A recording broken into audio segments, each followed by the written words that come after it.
Pernahkah kamu menatap cermin dan berpikir, kapan mereka semua akan sadar kalau aku ini penipu? Kamu mungkin punya gelar dari universitas ternama, pekerjaan yang membuat orang tuamu bangga, atau skor EQ yang membuatmu masuk kategori gifted. Semua data eksternal, semua bukti objektif berteriak bahwa kamu kompeten, kamu berhasil. Tapi di dalam kepalamu ada suara kecil yang berbisik, kamu hanya beruntung. Mereka salah menilaimu. Cepat atau lambat, topengmu akan terbongkar. Jika ini terdengar familiar, selamat, kamu tidak gila. Kamu hanya mengalami apa yang oleh psikolog disebut imposter syndrome. Dan inilah ironi terbesarnya. Sindrom ini paling sering menyerang mereka yang paling tidak pantas merasakannya. Orang-orang berprestasi, orang-orang cerdas, ya orang-orang sepertimu dengan IQ di atas rata-rata. Ini adalah paradoks orang jenius. Mengapa otak yang begitu kuat justru menjadi ahli dalam sabotase diri? Mari kita bedah. Pertama, mari kita luruskan. Imposter syndrome bukan kerendahan hati. Kerendahan hati itu sadar akan kekuatanmu tapi tidak menyombongkannya. Imposter syndrome adalah distorsi kognitif.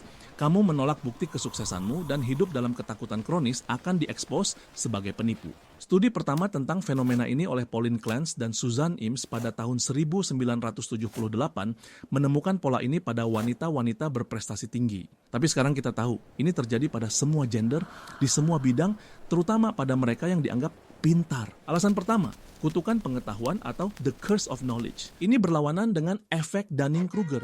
Orang yang tidak kompeten cenderung melebih-lebihkan kemampuan mereka karena mereka tidak tahu apa yang mereka tidak tahu. Orang cerdas justru sebaliknya. Semakin banyak kamu belajar, semakin luas lautan ketidaktahuan yang kamu sadari. Lingkaran pengetahuanmu mungkin lebih besar dari orang lain, tapi batas antara tahu dan tidak tahu juga menjadi jauh lebih panjang.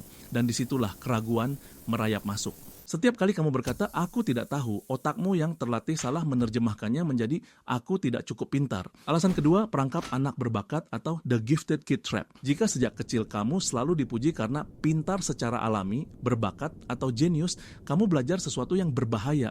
Kamu belajar bahwa nilaimu terletak pada kecerdasanmu yang effortless yang datang begitu saja. Lalu, apa yang terjadi saat kamu dewasa dan menghadapi masalah yang benar-benar sulit? Masalah yang membutuhkan kerja keras, usaha, dan bahkan kegagalan. Otakmu panik.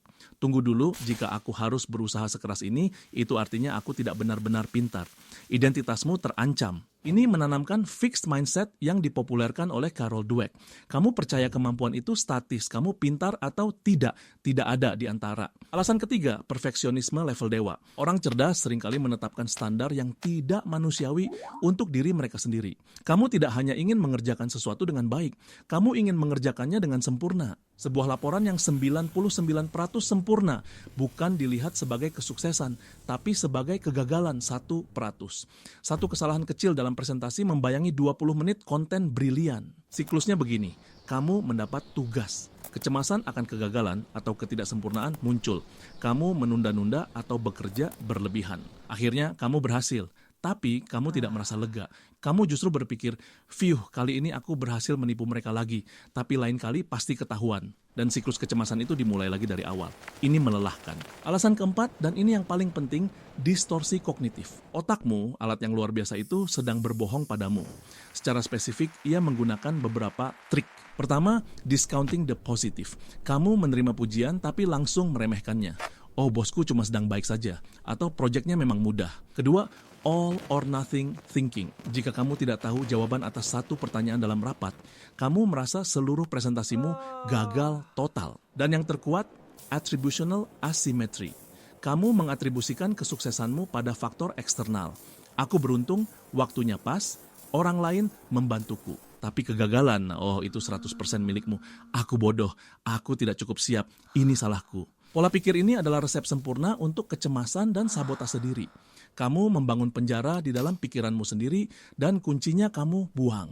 Cukup teorinya. Mari kita lihat bagaimana ini bermain di dunia nyata. Kenalkan Sarah, seorang software engineer genius. Dia bisa merancang arsitektur sistem yang kompleks dalam tidurnya. Timnya menganggap dia penyihir. Tapi suatu hari dia lupa sintaks dasar untuk sebuah perulangan di Python. Dia harus googling. Seketika rasa panik melanda. Seorang engineer senior tidak seharusnya googling hal sepele ini, pikirnya. Semua orang di timku pasti tahu. Aku penipu, mereka akan memecatku. Padahal kenyataannya, semua programmer bahkan yang paling senior googling hal-hal dasar setiap hari. Itu bukan tanda kelemahan, itu tanda efisiensi. Atau lihat Dr. Budi, seorang akademisi yang baru saja menerbitkan penelitiannya di jurnal prestisius. Dia seharusnya bangga, tapi yang dia rasakan adalah teror. Minggu depan dia harus mempresentasikannya di konferensi. Bagaimana jika ada yang bertanya sesuatu yang tidak bisa kujawab? Mereka akan sadar kalau aku tidak tahu apa-apa. Mereka akan mencabut publikasiku. Ini adalah kutukan pengetahuan. Dia tahu subjeknya begitu dalam sehingga dia lebih sadar akan lubang-lubang kecil dalam pengetahuannya daripada orang lain. Baik Sarah maupun Budi tidak irasional. Otak mereka yang sangat logis hanya menerapkan logika pada premis yang salah, yaitu bahwa mereka harus tahu segalanya setiap saat dengan sempurna. Oke, cukup dengan diagnosisnya. Kamu sudah tahu masalahnya. Sekarang bagaimana cara keluar dari penjara mental ini? Kabar baiknya, kamu bisa. Ini bukan tentang afirmasi positif murahan. Ini tentang melatih ulang otakmu dengan strategi kognitif yang terbukti. Langkah pertama, kenali dan namai. Name it to tame it. Saat perasaan itu datang, jangan melawannya, sadari kehadirannya. Katakan pada dirimu, ini dia si suara imposter lagi. Hai, lama tidak jumpa. Dengan memberinya nama, kamu menciptakan jarak. Itu bukan kamu, itu adalah sebuah pola pikir, sebuah sindrom. Kamu memisahkannya dari identitasmu. Langkah kedua, kumpulkan bukti objektif. Jadilah pengacara untuk dirimu sendiri. Perasaanmu adalah saksi yang tidak bisa diandalkan. Kamu butuh data, buat file bukti atau brag file. Setiap kali kamu mendapat email pujian, menyelesaikan proyek sulit, atau belajar skill baru, catat, simpan. Saat suara imposter berteriak, kamu tidak bisa apa-apa, buka file itu. Hadapi perasaanmu dengan fakta yang dingin dan keras. Langkah ketiga, ubah narasi internalmu. Reframe your thoughts. Ini bukan sihir, ini latihan. Tangkap pikiran negatifmu dan tantang mereka. Ganti, aku cuma beruntung dengan aku bekerja keras untuk menciptakan keberuntunganku sendiri. Tapi kau bobot damai, isu izin rumah. Iya, ganti, semoga tidak ada yang sadar, aku tidak tahu ini dengan ini kesempatan bagus untuk belajar sesuatu yang baru.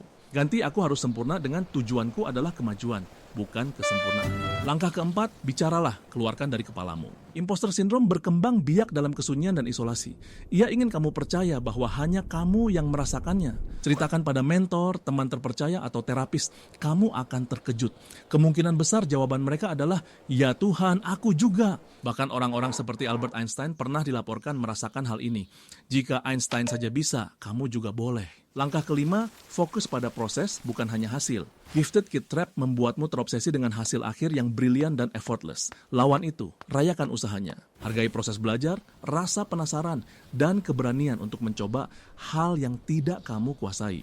Disitulah pertumbuhan sejati terjadi. Pada akhirnya, tujuanmu bukan untuk menghilangkan imposter syndrome selamanya. Itu mungkin tidak realistis. Tujuannya adalah untuk mengecilkan suaranya, mengubahnya dari raungan yang melumpuhkan menjadi bisikan di latar belakang yang bisa. Kecerdasanmu yang tinggi bukanlah kutukan. Itu adalah alat yang kuat. Tapi seperti alat lainnya, kamu harus belajar cara menggunakannya dengan benar, terutama pada dirimu sendiri. Kamu bukan penipu. Kamu adalah seorang pembelajar. Kamu adalah seorang penjelajah di batas pengetahuanmu sendiri. Dan perasaan ragu itu bukan tanda bahwa kamu tidak pantas. Itu adalah tanda bahwa kamu menantang dirimu sendiri. Itu adalah tanda bahwa kamu sedang bertumbuh.